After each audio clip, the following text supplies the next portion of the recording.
Boa noite, pessoal. Bom, hoje nós vamos falar um pouquinho, né, nesta aula, a terceira aula aberta, né?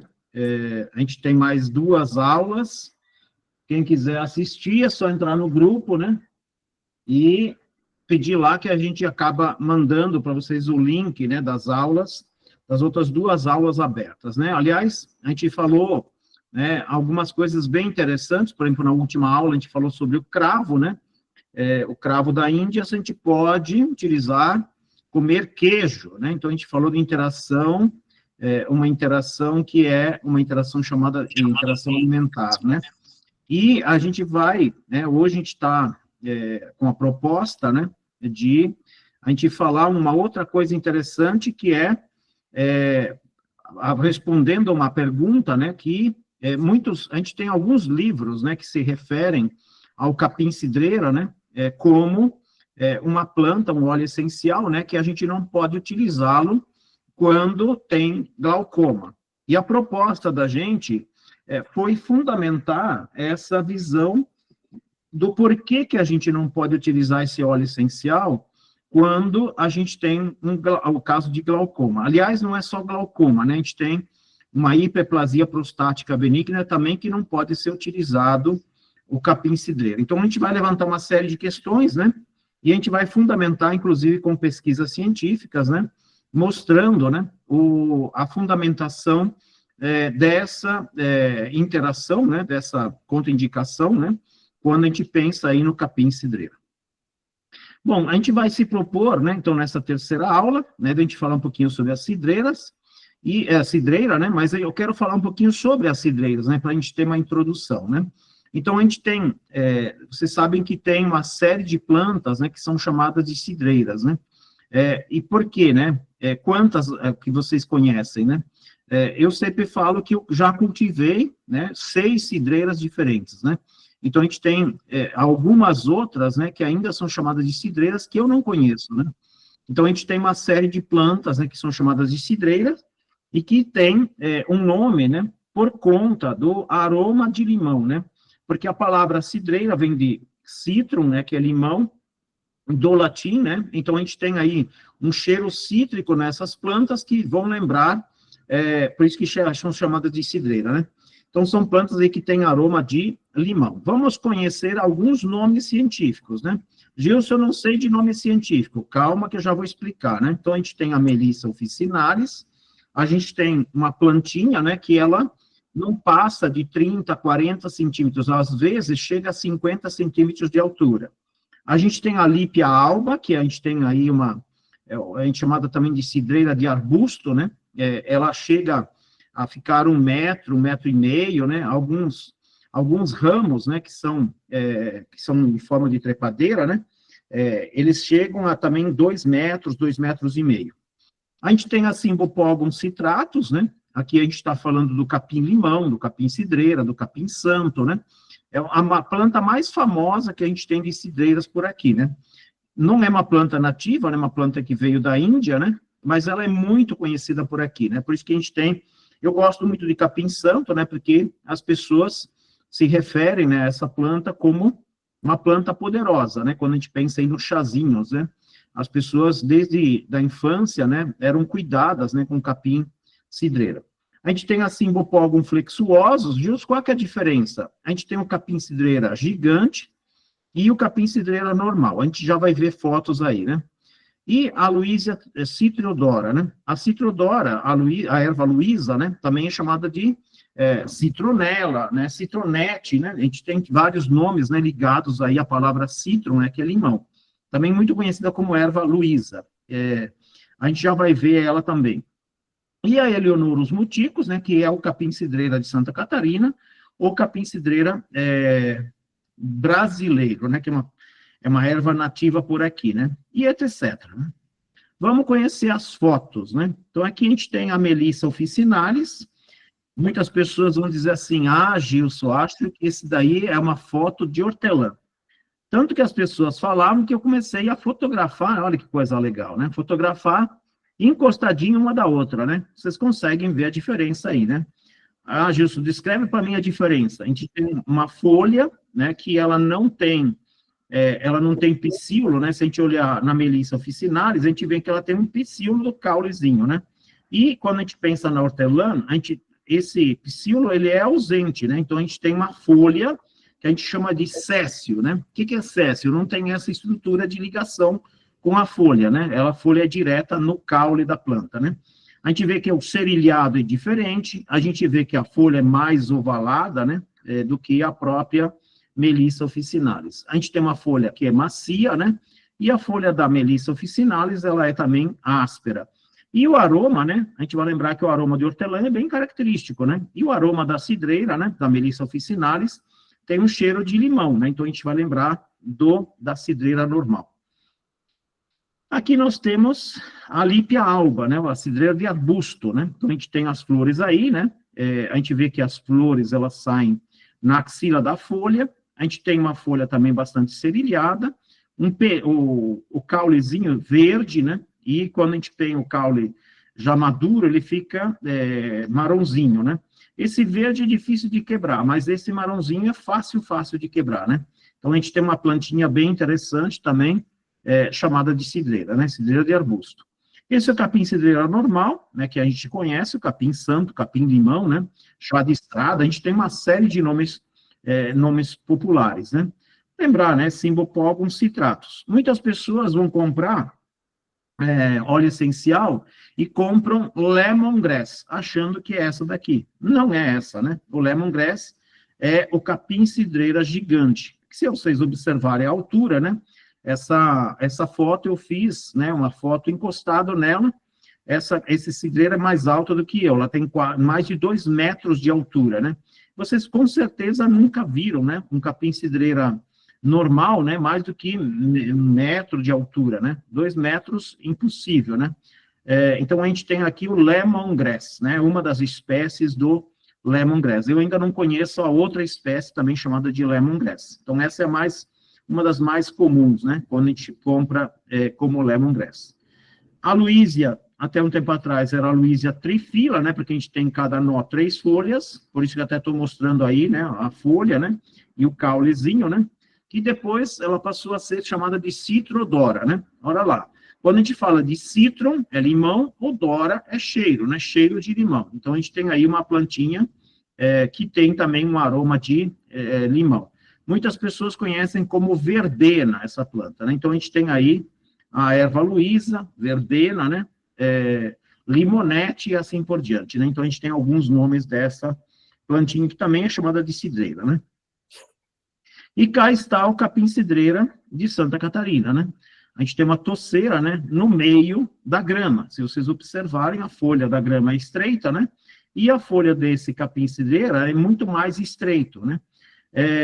O nome Eleonoros muticus quer dizer, né, são palavras africanas, né?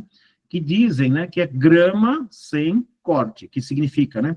Grama sem corte. Então, a gente pega essas folhas, a gente passa a mão nelas, né? É bem gostoso, né, o manejo desta planta. Se a gente lembrar do capim-cidreira, né? A gente passa a mão e ele corta a mão, né?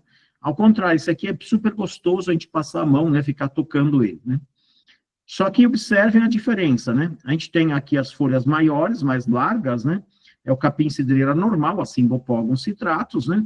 E as folhas finas, a gente tem o Eleonoros muticus, né? Então, a gente vê aqui a diferença do tamanho das folhas, né? Então, a gente tem uma característica morfológica bem diferente, né? Um fio em forma de fio, a gente tem a outra, uma folha mais larga, né? Com nervuras longitudinais, né? Como se fosse uma folha de cana, de capim mesmo, né? Por isso que a gente chama de capim-cidreira também. Bom, quando a gente fala desta planta, né? Em especial, né? Do capim-cidreira, né? Da Cymbopogon citratus, né? Quando a gente fala de substâncias aromáticas, né, a gente tem uma substância aromática que predomina nela, né, que é o citral, né. Então, a gente vai começar a estudar um pouco, né, e a gente vai entender que essa planta essa substância chamada citral, a gente vai encontrar em várias plantas.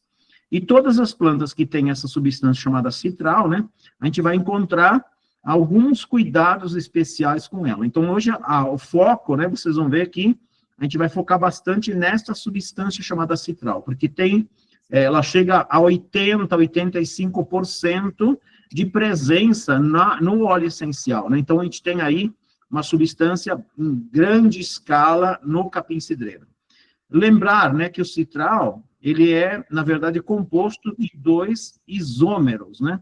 Quando a gente fala isômeros, né, a Célia gosta muito de falar, né, são duas moléculas, né, que são muito parecidas, né, e são espelhadas, né? Então, uma estrutura virada para um lado, outra estrutura virada para a outra, né? O neral e o geranial. Então, quando a gente encontra neral e geranial em plantas, né, a gente sabe que compõe, faz parte, né, dessa molécula chamada citral, né? Então, no capim-cidreiro, a gente vai encontrar uma grande quantidade. E assim será o nosso foco, né, nessa substância. Falar um pouquinho sobre o citral, né? Então, o citral ocorre naturalmente como uma mistura de 2 isômeros, né? E lembra, iso é igual, meros é partes, né? Então, a gente tem partes que são iguais, né? Que são geométricas, né? O geranial, ele tem outros nomes, também chamado citral A, como a gente tem o neral chamado citral B. A gente tem o E e o Z, né? Também citral, né? Ou a gente tem o alfa-citral e o beta-citral. São termos, né, que vocês podem encontrar nos livros, né, e muitas vezes não está explicado, né? Eu gosto dessas definições, que fica muito mais fácil da gente entender de que substância a gente está falando. Então, a gente tem muitos estudos já sobre essa substância. Então, citral A ou citral B, ou alfa-citral ou beta-citral. Primeiro, cuidado, né? Então, o citral e os seus isômeros podem causar alergia e serem irritantes cutâneos. Gilson, de que grupo de substância faz parte o citral, né? Faz parte dos aldeídos, né? Então, se vocês quiserem anotar, né? Toda vez que vocês encontrarem lá o grupo dos aldeídos presentes num óleo essencial, mesmo que seja em pequenas quantidades, sei lá, 2%, 5%, 10%, né? De aldeídos, né, aldeídos terpênicos, a gente tem que tomar muito cuidado, porque eles são irritantes de pele. Então, pele, mucosa, né, se a gente for passar, por exemplo, em lábio, né, a gente tem que tomar muito cuidado, né, se vai passar no olho, ele vai arder muito, né, a gente passar em membranas, né, tomar muito cuidado, peles sensíveis, né, ele vai ser bastante irritante, né, o capim-cidreiro, depois a gente vai falar na diluição, logo, logo a gente vai falar um pouquinho sobre a diluição, de segurança, né, porque ele é bastante irritante, né. Um cuidado de uso, então, o uso tópico dos aldeídos, né, porque o citral faz parte desses aldeídos, né, pode causar irritação, mesmo em pequenas quantidades, exige boas diluições, né, podem irritar aí, mesmo que sejam boas diluições, quer dizer, uma diluição grande, né, a gente pode ter irritação, né, então pode irritar as membranas e as mucosas além da pele, né? Sobre a diluição, a gente tem aí uma referência, né? O Tisserand, não sei se vocês conhecem, né? É um aromaterapeuta, né? Muito famoso na França, né? Então, ele tem um livro, né? De 2014, que depois está na referência bibliográfica, né? Ele concorda lá com o padrão da IFRA, né? Que é a Associação Internacional de Fragrâncias, né? De que seja 0,6% de citral para evitar a sensibilização da pele, né? Então, olha que coisa interessante, né? Então, se a gente pensar, por exemplo, que o óleo essencial de capim-cidreira, ele chega a 80% de citral, né? Se a gente pensar que 0,6%, né? A gente pode imaginar que a gente não pode usar, a gente teria que usar para questão de segurança, né? As diluições do capim-cidreira, abaixo de 1%, só para vocês imaginarem. Gilson, o que é esse 0,6%? Vamos pensar lá. Se a gente tiver, a gente geralmente usa como referência, né, nas diluições, 1%, né, equivale a 20 gotas. A gente sabe que tem muitas discussões, né, sobre essa questão das diluições. Alguns que querem vender óleo essencial vão dizer para vocês que são 37 gotas, que são 33 gotas, a gente acaba vendendo mais óleo, né? Quando a gente pensa na questão mais da segurança, vale a pena a gente seguir um pouco a referência da farmácia, né? Que a farmácia, 1 ml, a gente sabe que os gotejadores precisariam estar equilibrados, né?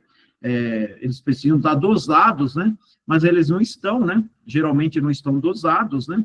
Direitinho para dar lá 20 gotas, 1 ml. Mas a gente conta geralmente, né? 20 gotas equivalente aí a 1%, né? A 1 ml. Então, a gente tem sempre que tomar cuidado, né? Se a gente pensar aqui, por exemplo, 0,6%, vamos imaginar que se seriam 20 gotas, né? Então a gente teria aqui 12 gotas, né? 12 gotas em 100 ml de óleo, por exemplo. E a gente ainda pode encontrar irritação, só para vocês imaginarem, né? É comum a gente passar o capim cidreiro num rosto muito sensível, né?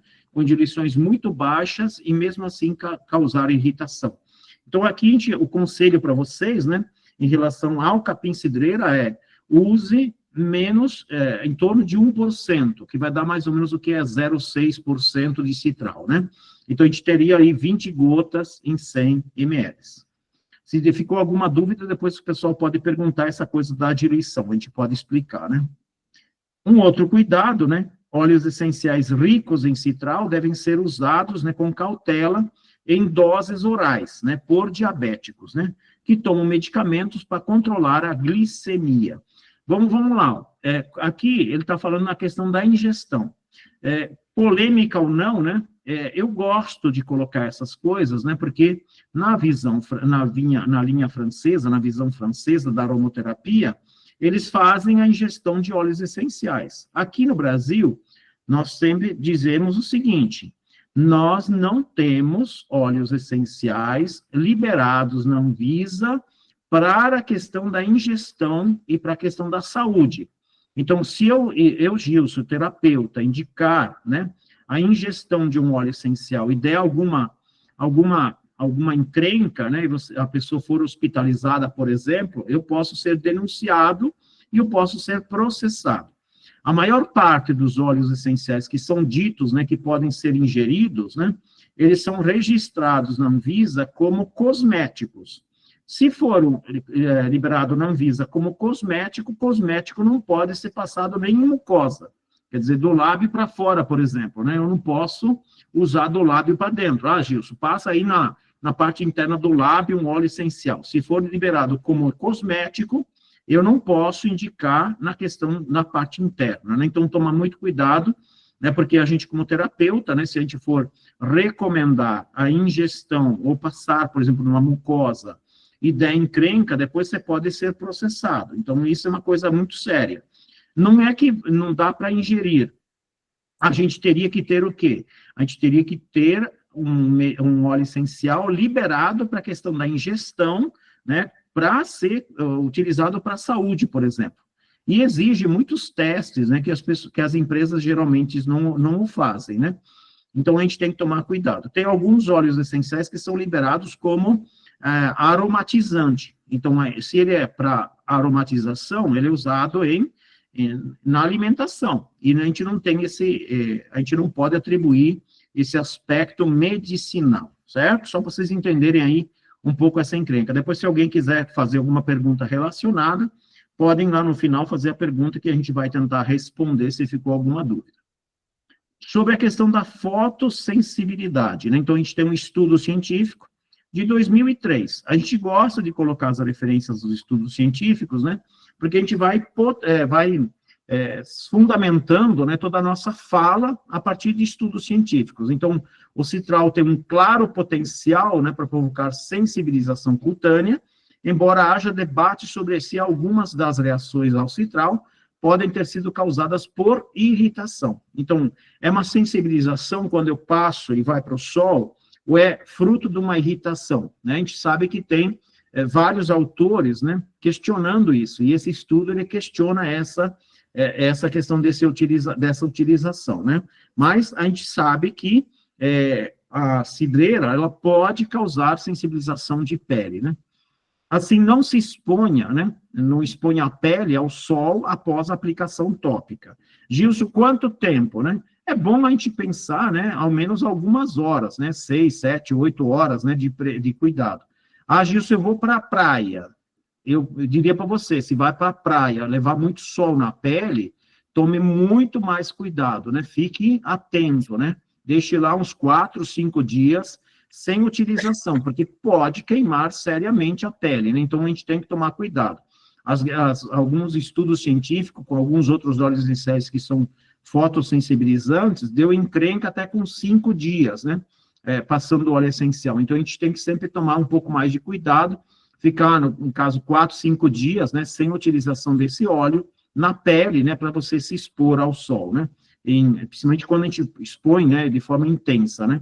Então, é um óleo com substâncias que provocam fotossensibilidade.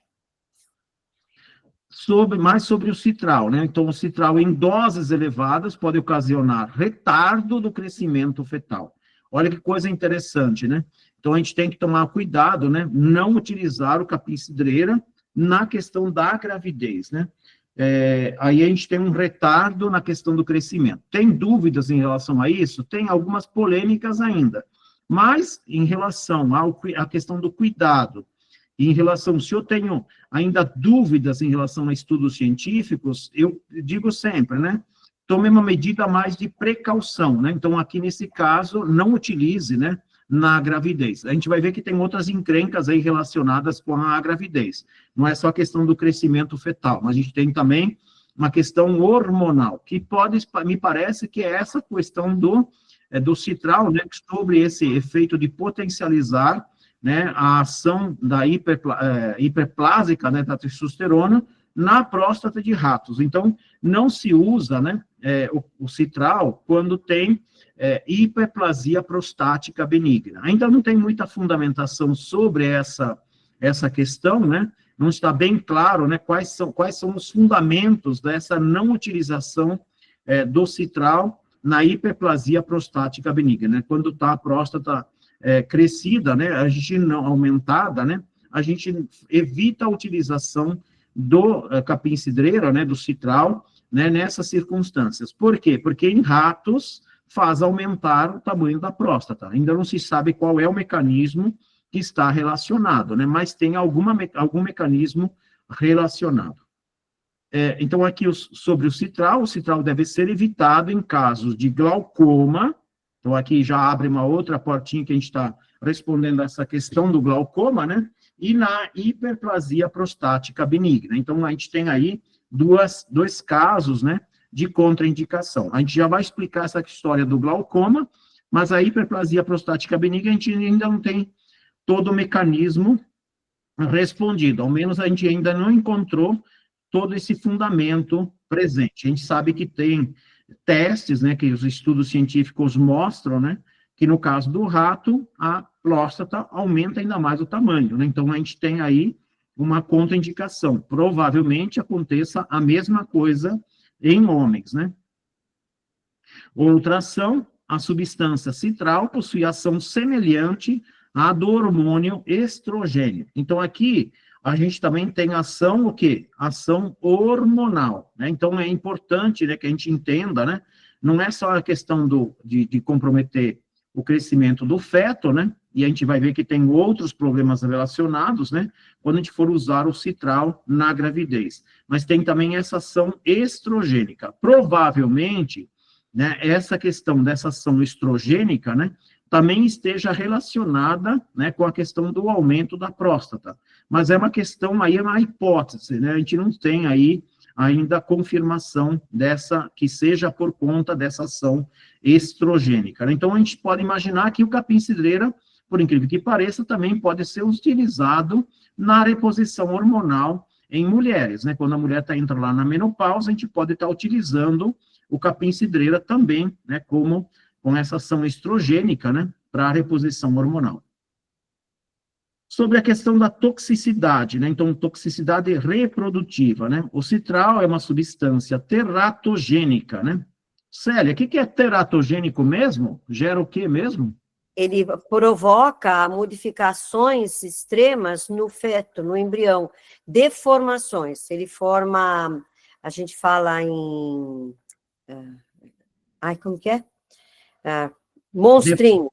É teratogênico. Ele muda a morfologia do embrião.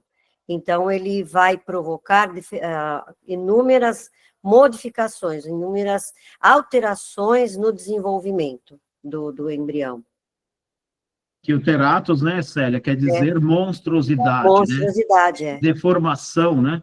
Então, Isso. gera deformações, né, no feto. Olha que coisa maluca, né? Então, a gente tem que tomar cuidado, né? Provavelmente esses testes foram feitos lá em ratos, né? Em animais, né? Mas é uma coisa séria para a gente, né? Se a gente pensar que um capim-cidreira pode provocar uma criança, Né? nascer uma criança lá sem braço, uma deformação da formação óssea, né? Ou da deformação da coluna, que vocês vão ver que tem até implicações na parte óssea, né? Então, a gente tem aí uma série de coisas, né, que a gente tem que pensar quando a gente pensa na utilização desse óleo essencial. Mais alguma coisa, Célia? Sobre a teratogenia, não. Então, aqui eles estão dizendo que dependendo... Mais adiante vai dar essas diferenças, né? Essas mudanças de formação. Então, aí a gente fala na hora. Então, dependendo da dose. Aqui a gente não está dizendo que uma gotinha de óleo essencial vai causar uma desgrama toda, né? A gente sabe que causa, né? Pode causar essa deformação nas crianças, no gestado, né? Então, a gente tem que tomar cuidado com a questão de, se a gente for pensar num tratamento, né, de óleo essencial com capim-cidreira, né?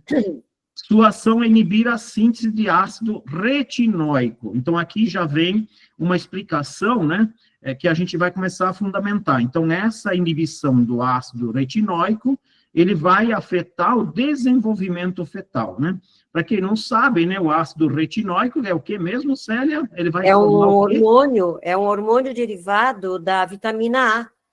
Então, ele é importante no desenvolvimento fetal, porque ele vai atuar como morfogênico, ou seja, ele vai dar a forma certa do embrião, né? Se eu não tenho essa no desenvolvimento, né? Ele vai influenciar a diferenciação celular. Por que diferenciação celular? Porque a gente sabe que quando o embrião começa a se formar, a primeira parte fundamental dessa formação são células exatamente iguais, umas às outras.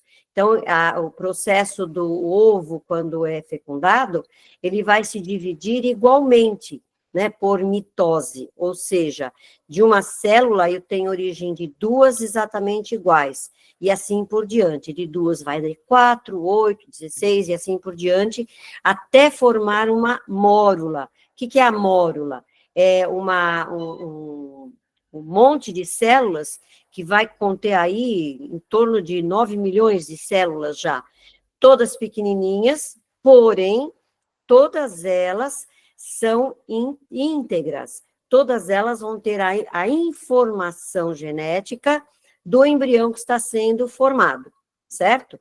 Só depois que essa mórula está chegando no útero, é que vai haver essa modificação, essa diferenciação morfológica. Então, cada grupinho de célula vai se transformar em estruturas que vão, em primeiro lugar, grudar esse embrião no útero, vai formar a placenta. Aí, depois dessa diferenciação, eu vou ter a diferenciação para o saco vitelínico, para a formação propriamente dita do embrião. E aí, a partir daí, a diferenciação vai ser formar esse novo embrião, certo? Legal, Célia, obrigado. De nada. Vamos lá, então, continuando, né? Então, aqui a gente tem uma ação em câncer. Por que eu trouxe esse estudo? Ele é um estudo antigo, né, mas a gente vai ver uma coisa interessantíssima nesse estudo científico. Vamos olhar lá para ele, né? Então, um ensaio clínico experimental, 44 pacientes com câncer de bexiga, progressivo e descontrolado. Uso de 4 ml de citral diariamente. Aqui eles estão falando na questão da ingestão. Olha que coisa interessante para a gente pensar, né? Então, aqui foi ingerido o óleo essencial, né? E 4 ml. Se a gente está pensando aqui, são 80 gotinhas de óleo essencial de capim-cidreira, né? eu faço a menor ideia, né, devem ter dividido, né, esse óleo essencial, né, para ser dividido, para ser ingerido aí ser ingerido 4 ml. Mas olha os dados, né, então segurança de uso, né, os resultados dos testes de função hepática não foram afetados pela dosagem de citral. O que eles estão dizendo aqui? Estão dizendo que eles foram lá olhar TGO, TGP, né, e outras enzimas hepáticas, né, que se estivessem presentes no sangue, né, teria tido uma lesão hepática, mas não foi afetado, quer dizer, não teve lesão hepática. E não houve evidência de depressão da medula óssea. Quer dizer, aqui ele está dizendo para a gente que não afetou, né, a parte óssea, né? Ele afeta a parte óssea quando a criança está em formação, mas depois de formado, não afeta a medula óssea, né? Não afeta a parte óssea, né?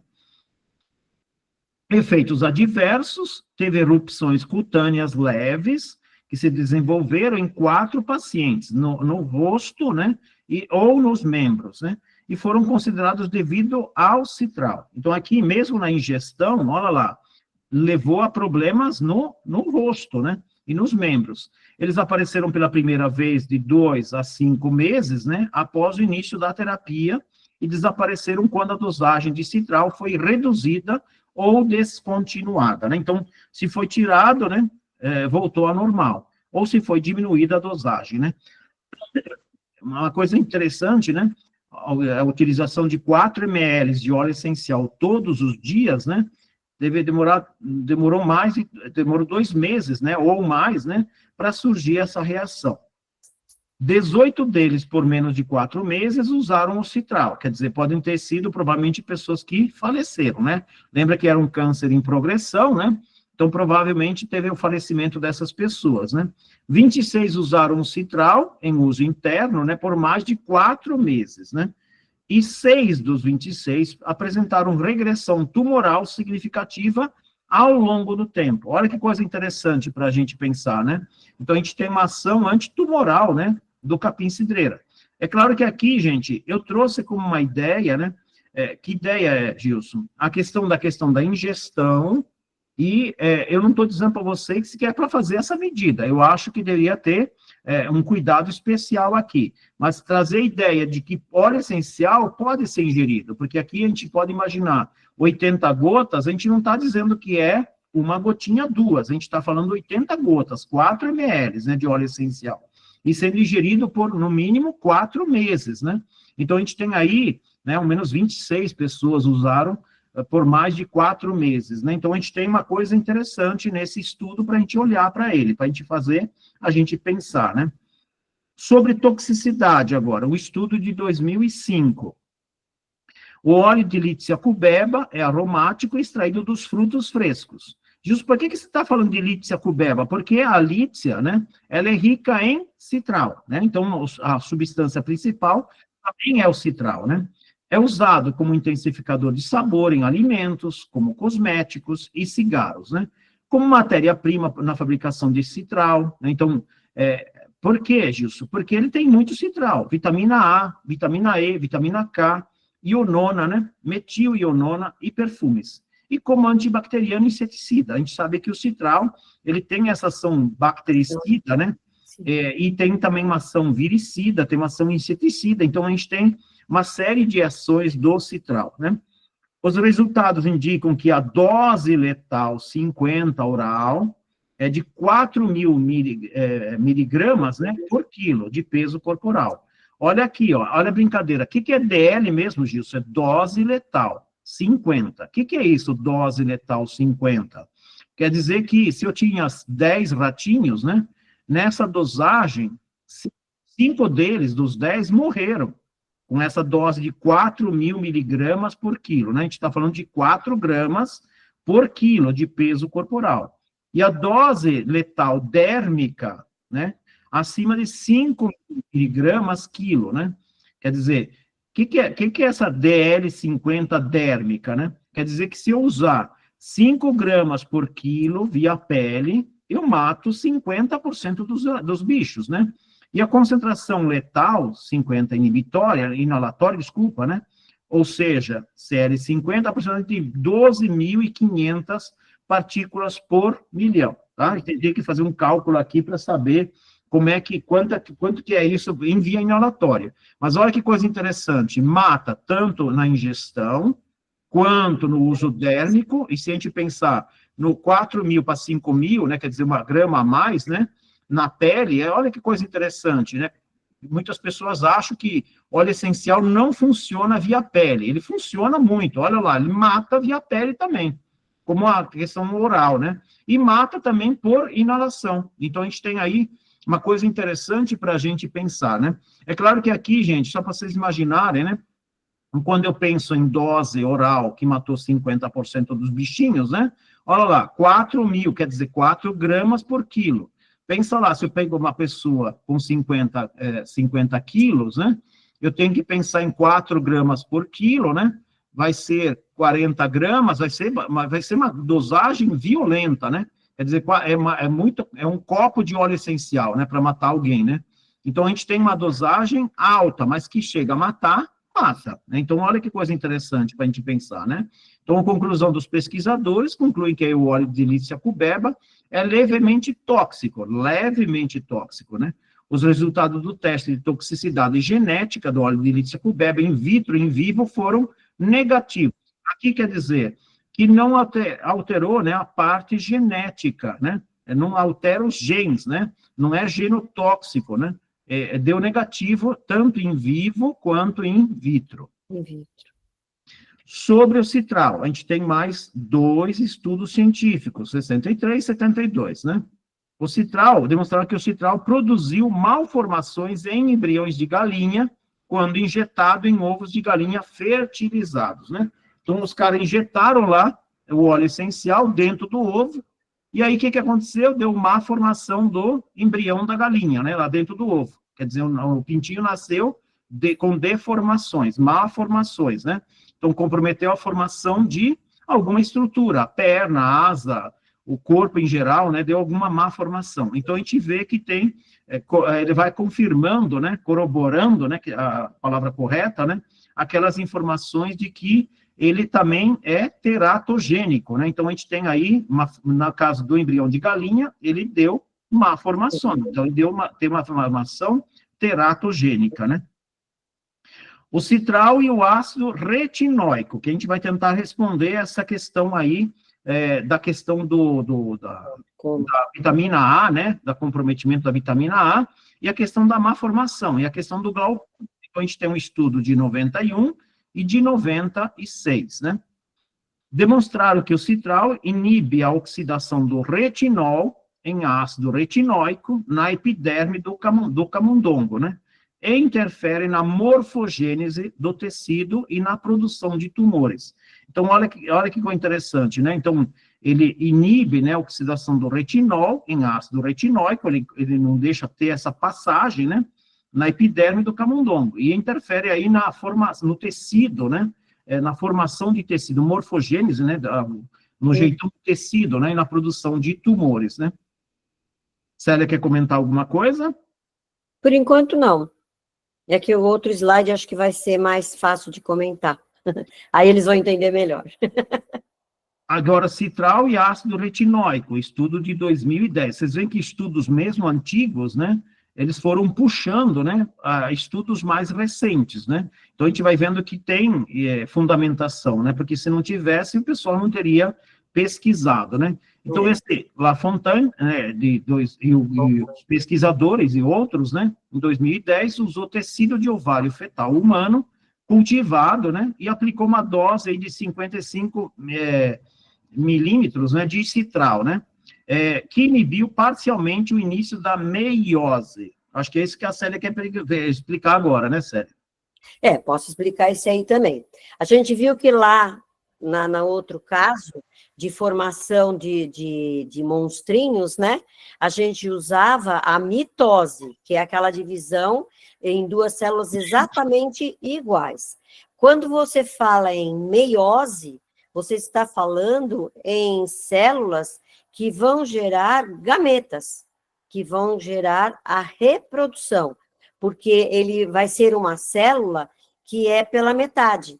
Então, citando no ser humano, a gente tem 46 cromossomos, certo? Então, se eu tenho a meiose, eu vou ter células, os gametas, eles vão ter 23 cromossomos. Por quê? É metade da informação. Quando eu uno duas metades de informação, o masculino e o feminino, eu vou ter uma célula completa, certo? Então, essa meiose é importante na divisão celular. É importante porque ele vai gerar os gametas, ele vai perpetuar a espécie, né? Não só no ser humano, a gente cita o ser humano porque a gente está tratando de ser humano, né? Mas todas as espécies de animais e vegetais, eles têm essa divisão, eles têm essa formação de divisão celular por meiose, para formar as células que vão gerar novos elementos, certo? Para perpetuar a espécie. Então, aqui, né, então a gente pode ler aqui de novo, né, Célia? Inibiu parcialmente o início da meiose, quer dizer, ele atrapalha, né, a questão da formação dos gametas, né? Isso. Por isso que ele vai dar a teratogenia, né? Porque se os gametas estão divididos erradamente, eles não vão conseguir produzir um ser normal. Ele vai ter uma deformação, certo? Sobre o estudo, né? Então, os pesquisadores observaram níveis aumentados do RNA mensageiro, né? Para a ADLH1A, né? No ovário humano, quando a meiose começou. E evidências de uma necessidade de sintetizar ácido retinóico, e assim sustentar a meiose. Então, o que ele está dizendo? Que houve uma mudança no RNA mensageiro, quer dizer, naquele que vai codificar a célula, né? E olha que coisa interessante, né? E por quê? Por falta de quem? Ácido retinóico. É essa a encrenca que está, né? É o capim-cidreira inibindo, né, a formação do ácido retinóico, né? O citral inibiu a enzima, a LDH, né, que é a aldeído desidrogenase, e impediu o aparecimento de células meióticas, né? Então, aqui, é esta enzima que ele inibe, né? Por conta da inibição do que mesmo? Do ácido retinóico, né? Então, ele inibe essa enzima que ela é importante, né, para o aparecimento dessas células essas células meióticas, né? Quer dizer, atrapalha a meiose, como a Célia estava explicando, né? Ação do citral, 2 estudos, 2016, 2020. Opa, a gente está chegando cada vez mais perto da gente, né, com estudos mais recentes, né? Então, demonstraram que o citral é o inibidor da síntese de ácido retinóico, bem como das ALDHs, né, que é as enzimas aldeído desidrogenase. Lembra, a aldeído desidrogenase é importante, né, na meiose. Então, se você inibe essa enzima, né, você vai comprometer a formação lá dos gametas, né? Então, o ácido retinóico, de novo, está aparecendo aqui na brincadeira, né? Agora, o citral e a formação óssea, que também parece uma coisa muito séria, né? Se a gente pensar, por exemplo, vou usar capim-cidreira na gestação, sei lá, um chá, né? Vou tomar chá de capim-cidreira todos os dias, né?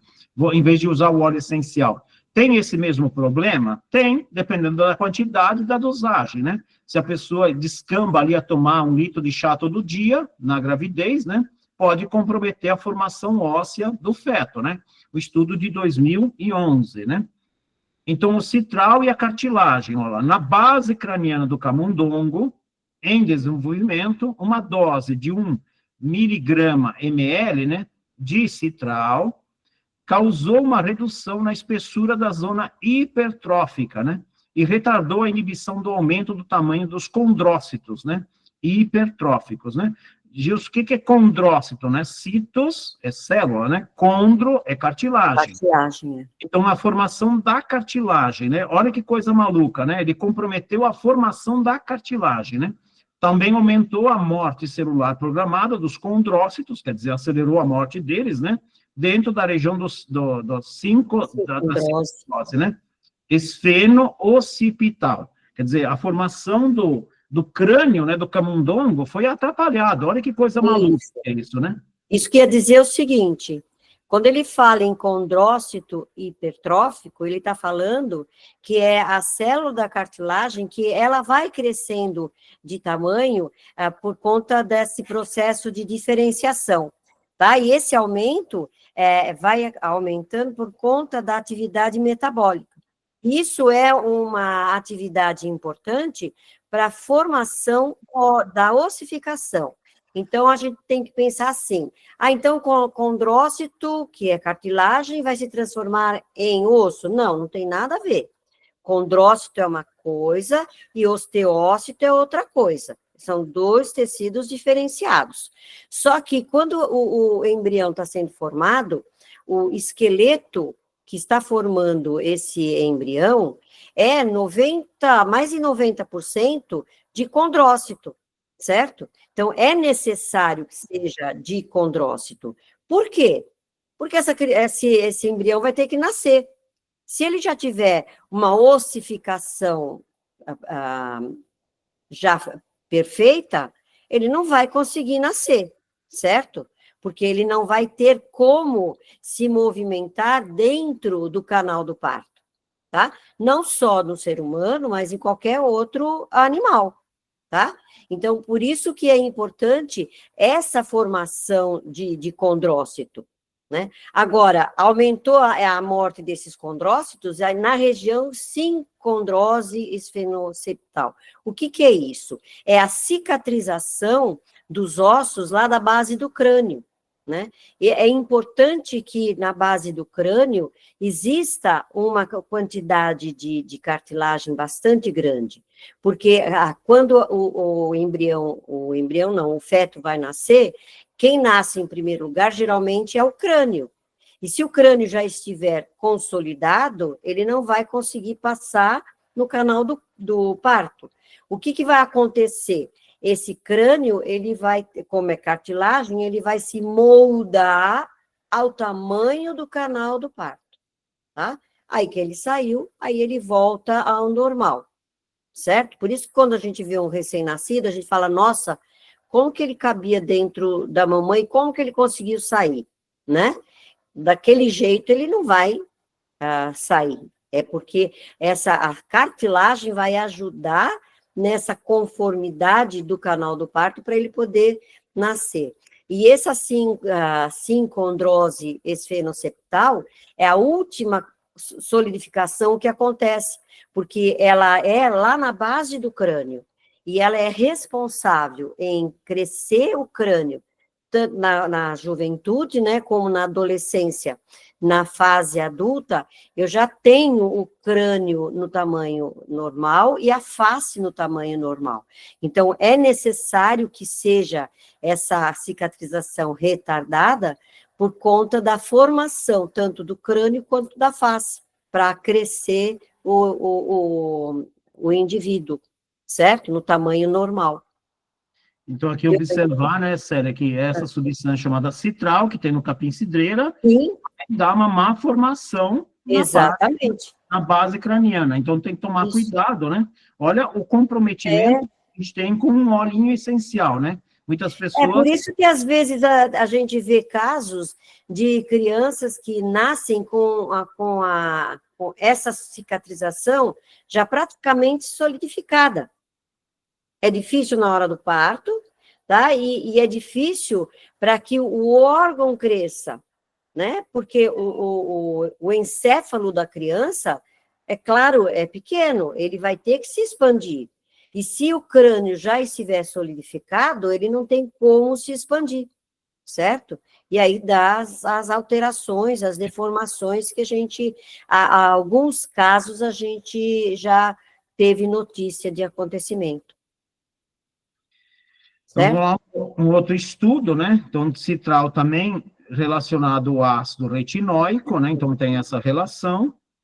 Então, demonstraram que a administração in vivo de citral, biomimetizando, né, a hipovitaminose A, quer dizer, se eu dou citral, eu vou causar uma diminuição da vitamina A. Falta de vitamina E. A hipovitaminose, né? A. Causou restrição, retardo da condrogênese, craniana e a osteogênese. Olha que coisa maluca, né? Então, atrapalhou tanto na formação da cartilagem quanto da parte óssea, né? Porque Nossa, osteogênese, né? Gênese é é formação. a Formação do formação quê? do osso. A formação da parte óssea, né? Condrogênese, né? Condro é cartilagem, gênese é formação. Então, ele atrapalhou, né? Restringiu, né? E retardou a formação tanto da cartilagem quanto a formação da parte óssea craniana. Olha que coisa maluca que é isso, né? E quando a gente pensa nessa ossificação, a gente fala, poxa vida, se o esqueleto da criança era todo quase de cartilagem, como que vai aparecer o osso? No centro do osso, né, na parte mediana do osso, da formação, porque o osso já vem no formato, é todo de cartilagem, mas ele já tem o formato do osso. E na parte mediana começa a formação dos osteócitos. Então, os osteócitos vão crescendo e vão destruindo a cartilagem.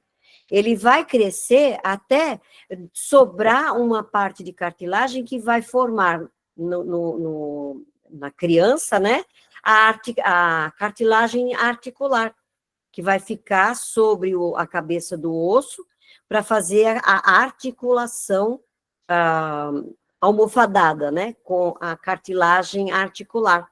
E aí o osso todo vai se transformar em osso, em osteócito. O que era condrócito vai ser diminuído os condrócitos e vai aumentar os osteócitos para formar o osso do esqueleto já endurecido. Só falta crescer. Sobre o citral, então aqui tem o citral, e aí vem o nome técnico do bichinho, né? 3,7-dimetil-2,6-octadienal, né? Então tem até a fórmula do bichinho, né? A gente tem carbono, hidrogênio, oxigênio, né? É um aldeído versátil e altamente reativo, e um inibidor bem conhecido da RAL-DNA, né? Que é a retinaldeído desidrogenase. Olha lá. Então, ele, além de inibir a aldeído desidrogenase, ele também retrai, né, inibe, né, essa outra enzima, que é a retinaldeído desidrogenase. Então, a gente tem duas enzimas sendo inibidas, né, e a gente sabe que essa inibição dessas enzimas vai comprometer, né, então, a formação da parte óssea e comprometer a formação da parte da cartilagem. Fontes de citral, né? Então, aqui, nesse estudo, né, ele vai contar para a gente que é encontrado principalmente como composto de óleos essenciais de muitas plantas. Aqui ele cita a murta limão, a melissa officinalis, a lícia cubeba, etc. Aqui você pode colocar capim-cidreira gigante, capim-cidreira normal, a gente vai encontrar em outras plantas, a gente encontra também citral em grande quantidade. Aí vai descrever a ação do citral, né? Então, o citral realmente interfere no desenvolvimento fisiológico de uma variedade de organismos, causando muitos desvios da norma. Quando a gente fala desvio da norma, então a gente vai imaginar, por exemplo, na questão lá da teratogenicidade, né? Então, a monstruosidade, a deformação do feto, né? Como inibição da odontogênese, isso aqui é interessante, né? Porque, olha lá, ele atrapalha, inclusive, a formação da dentição do camundongo. Modificações do padrão de membros de anfíbios, né, em regeneração. Então, se o anfíbio perdeu lá um membro, né, perdeu uma parte, né, e ele tá recuperando, ele atrapalha essa regeneração. Anormalidades na formação do túbulo neural, que isso aqui é muito sério, né, e hiperplasia da próstata em ratos, né? Então, olha quanta relação que a gente tem, né, em relação ao citral.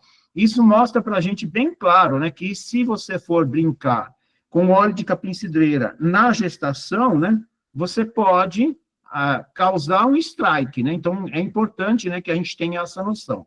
Inclusive, né, na hiperplasia prostática benigna nos ratos, né? Quer dizer, no aumento do tamanho da próstata. Aqui ele não relaciona, né, se é essa inibição dessas enzimas, né, se está relacionado. Então, a gente levanta uma questão, por que tem essa hiperplasia prostática benigna, né, que faz com que aumente o tamanho da próstata, né? A gente ainda está pesquisando, né, para a gente ver se a gente encontra alguma alguma explicação, né? Conclusão, a administração experimental controlada de citral e anticorpo anti-BMP4, né, em camundongos, prenhas, né, afeta transitoriamente o curso do desenvolvimento da osteogênese, né, craniana e da dentinogênese, né, nos fetos. Então, aqui atrapalha tanto no desenvolvimento do crânio, quanto na formação da parte do dente, né. E aí vem comentário do estudo. Então, doses maiores, né, que 6 ml grama, né, máximo não declarado, resultaram, né, em retardo transitório na formação craniana fetal normal e desenvolvimento dentário. No entanto, nenhum efeito perceptível foi aparente na idade adulta, né? Quer dizer, eles não conseguiram ver depois se tinha atrapalhado mesmo essa formação, né? Se tinha permanecido, né? Os autores concluíram que o citral é seguro para o público nessas doses, né? Quer dizer, eles não falam muito de dose aqui nesse estudo, né? A gente que elaborou a apresentação, e aqui a gente tem as referências, né, que a gente estudou, né, para formar essa apresentação. E aqui vocês vão ter uma série de referências bibliográficas, né, de óleos essenciais, se vocês quiserem pesquisar, olhar, observar, né, importante. A gente tem, além disso, né, as referências dos estudos científicos, que eu vou mandar também para vocês. A gente tem o DOI e a gente tem o link, né, do estudo. Então, tanto por um quanto por outro, né, vocês conseguem acessar os estudos, né, se quiserem ler os estudos na íntegra, né, isso é interessante para vocês, né, aprofundar os estudos. Perguntas sobre o capim-cidreira. Sobre o citral. Então, se a gente for pensar em responder, né, por que a gente não pode usar para glaucoma, né, Célia? Essa inibição dessas enzimas, né, ligadas, né, ao ácido retinóico, né, a gente tem um comprometimento, né, do próprio globo ocular. Então, a gente tem que tomar muito... porque da vitamina A, né, e a vitamina A é importante na área da visão, né, da formação das estruturas oculares, né.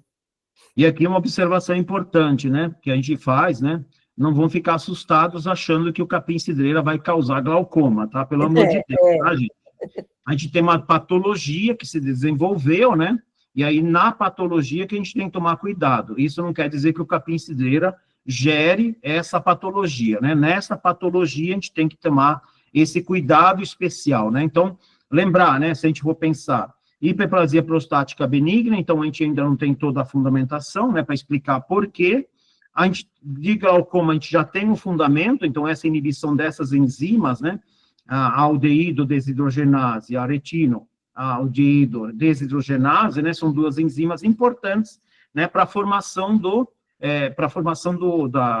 ácido retinóico, né, e a falta desse ácido retinóico, ele compromete a questão da formação óssea, da cartilagem, e a gente tem também relação com o próprio glaucoma. Então, isso é importante, né, para a gente ter como fundamento. Então, Gilson, isso é sério? É sério, porque a gente tem estudos científicos já mostrando essa evidência. A gente não vai fazer testes, né, provavelmente a gente nunca vai fazer um teste com uma grávida, né, para ver se vai dar má formação óssea. A gente já tem lá os ratinhos, os vários bichos, né, tendo uma formação, a gente já sabe que compromete, né, essa formação na gestação. Então, tem que tomar cuidado, e, por acaso, se tiver alguém que vai utilizar, né, são relatados, geralmente, né, os acidentes que acontecem, né.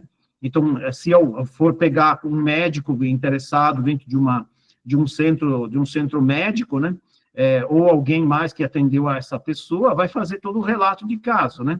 Geralmente são relatados casos, né, de acidentes. Isso é comum a gente encontrar, né? Encontra lá um relato de um acidente com uma certa interação que teve, alguma coisa do tipo. Mas a gente não vai colocar mulheres em gestação dentro, a não ser que a gente a gente vai imaginar, por exemplo, na época da Segunda Guerra Mundial, nos campos de concentração, tinha lá cada experiência horrorosa, né? Horrível, né, que a gente condena, é condenado, né, e não pode ser feito essas pesquisas com certeza, né. Aliás, em sã consciência, é bom que a gente tenha essas condenações mesmo, né, a gente que isso não seja permitido de jeito nenhum, né. Pessoal, alguma pergunta a mais? Acho que a Mauro quer perguntar. Eu quero. É que eu não estou achando aqui o botãozinho de levantar a mão. Já que nós estamos aqui, né, com bastante gente que nunca ouviu, tem algum óleo essencial que é seguro para gestação, para grávidas? Tem alguns óleos que já têm pesquisas, né? A lavanda é uma delas, né? Mas sempre eu digo, né? Sempre usar em doses pequenas, né? Então, lavanda é uma que tem, o eucalipto, né? Não foi feito testes em grávidas, né? Mas foi feito com animais, né? Só com dosagens muito altas do eucalipto, né? Que vai comprometer a gestação. Então, doses pequenas, né? Uso inalatório pequeno. Então, tem alguns óleos, né? Que são seguros, né? Doses pequenas. A erva baleeira, a copaíba, né? São óleos que você pode estar utilizando. Em dosagens pequenas, sempre, né? Obrigada. Acho que seria por ele ser vasodilatador, no caso do glaucoma, né? Em pessoas com veias varicosas, né?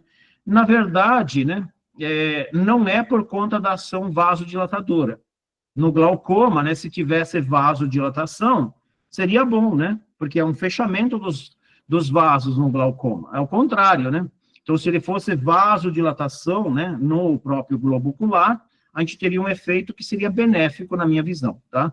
Mas é por conta dessa inibição do ácido retinóico mesmo, que ele compromete. Tem estudos, né, mostrando essa relação do ácido retinóico com glaucoma, né? A queda dele, né, do ácido da vitamina A no olho vai afeta mais do que a própria dilatação. Certo. Mais alguma pergunta, gente? Se não tiver perguntas, enquanto vocês vão anotando aí, né, então a gente vai, semana que vem, né, a gente vai começar os 20 óleos essenciais. Vou falar de novo, né, para vocês em relação ao curso, né. Então, a gente teve 3 aulas aí, se vocês quiserem depois assisti-las, né, quem não assistiu, né, a gente quis trazer para vocês, né, quem tinha alguma dúvida, né, qual a abordagem que a gente dá no estudo de óleos essenciais. A gente dá uma abordagem que é química, né, a gente vai em cima da substância, quais são essas substâncias, quais são os efeitos no organismo, quais são os cuidados especiais que a gente tem que ter, quais são as contraindicações, a toxicidade e as interações do óleo essencial. É claro que a gente tem também lá uma parte, né, que a gente dá dicas de sinérgicos, a gente dá dicas de utilização, né, de dosagens, né, porque quando a gente encontra as dosagens, a gente faz questão de contar para vocês, né, porque a gente tem lá algumas referências, né, bibliográficas que passam para a gente alguma segurança em relação à questão de uso, né, vão traçando, né, um caminho para a gente muito mais tranquilo, né. Então, a gente faz um convite, né, se vocês quiserem convidar via curso lá, a gente vai ter o link, né, do grupo que a gente vai formar, dos óleos essenciais. Se vocês quiserem convidar mais alguém, né, a gente agradece, né, para vocês convidarem, e a gente vai começar a estudar aí durante um bom tempo os óleos essenciais. Serão alguns meses, né, que é onde a gente vai brincar. São mais de 6 meses, né, de estudo de óleos essenciais e alguns estudos, né, que vão complementando essa formação. Então, estão convidados. A Valéria está perguntando, né? Não sei se ela quer perguntar. Em caso de glaucoma, pode ser usado chá de cidreira? Em dosagens pequenas e não uso contínuo, não forma de tratamento, pode ser utilizado. Se tiver glaucoma e fizer um tratamento, mesmo com capim-cidreira, corre o risco de ter um comprometimento e afetar e causar, né, um aumento da patologia, né, do glaucoma. Então, tem que tomar cuidado, não fazer uso em doses muito altas, né, e não, Gilson, 1 dia, 2, posso usar? Eu acho que não vai causar problema nenhum, mas se for feito um tratamento de uso contínuo, ou por mais tempo, né, tem que tomar cuidado que mesmo chá, eu não indicaria a ingestão.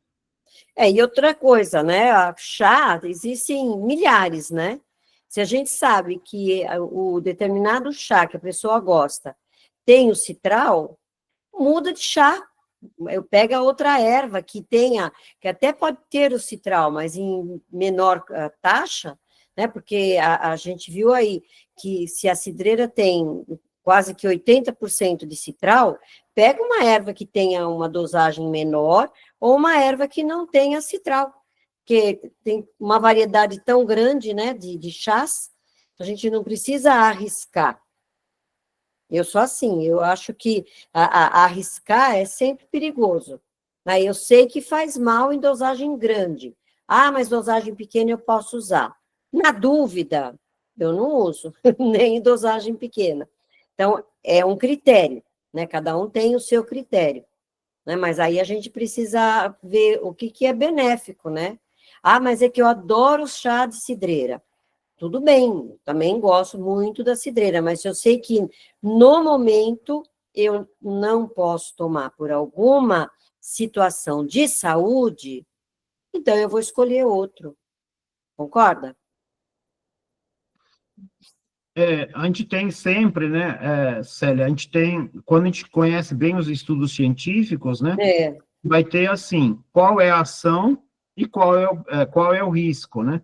Então, risco, benefício, a gente vai ter que colocar na balança e pesar, com certeza, né? Com certeza. Se a gente vai ter que ficar, e tem que ficar observando, muitas vezes a gente não é médico, né, a gente poderia pedir exames, por exemplo, ver se aquele problema está se comprometendo, se está tendo alguma reversão do tratamento, por exemplo. Então, a gente teria que pesar muito bem, né?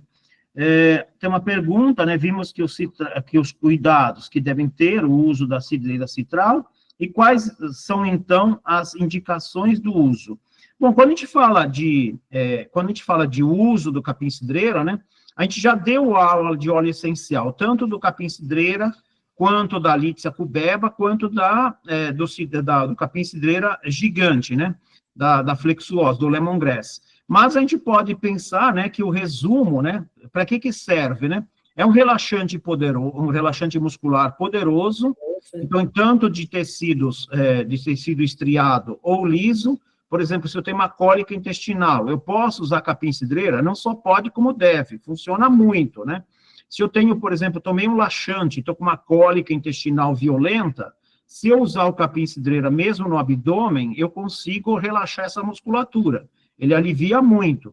Processos inflamatórios, em geral, eu uso muito em massagem, por exemplo, né? Massagem ajuda muito, né? Porque ele relaxa e trata a inflamação. Ele tem ação analgésica? Tem ação analgésica também. O citral, ele tem ação, você viu aí, hormonal, então a gente pode usá-lo também para a parte de reposição hormonal. A gente sabe que também pode ser usado em cólica menstrual, por exemplo, né? A gente pode estar utilizando como um ansiolítico. Ele não é dos melhores ansiolíticos, mas ele é ansiolítico, né? Então, a gente tem ação calmante, a gente pode usá-lo com esse objetivo. Posso usar, por exemplo, o capim-cidreira junto com uma lavanda, né? Eu potencializo a ação calmante, ansiolítica da lavanda. Então, esses são os casos, assim, a gente tem ação antioxidante, né? A gente sabe que o capim-cidreira é bastante antioxidante, então a gente tem uma série de benefícios, né? Mas esses são os usos mais comuns do óleo essencial de cidreira. Mais alguma questão? Alguém quer perguntar algo? Bom, a gente agradece, né, pessoal, a participação de vocês, né? Depois a gente vai disponibilizar o link da aula no grupo, né, para vocês. E aí, o convite especial. Então, se quiserem fazer o curso, já sabem, o curso de óleo essencial começará na semana que vem. A gente faz um convite especial aí para vocês. Brigadão, a gente se encontra na próxima semana. Obrigada pela presença e até Obrigada, professores.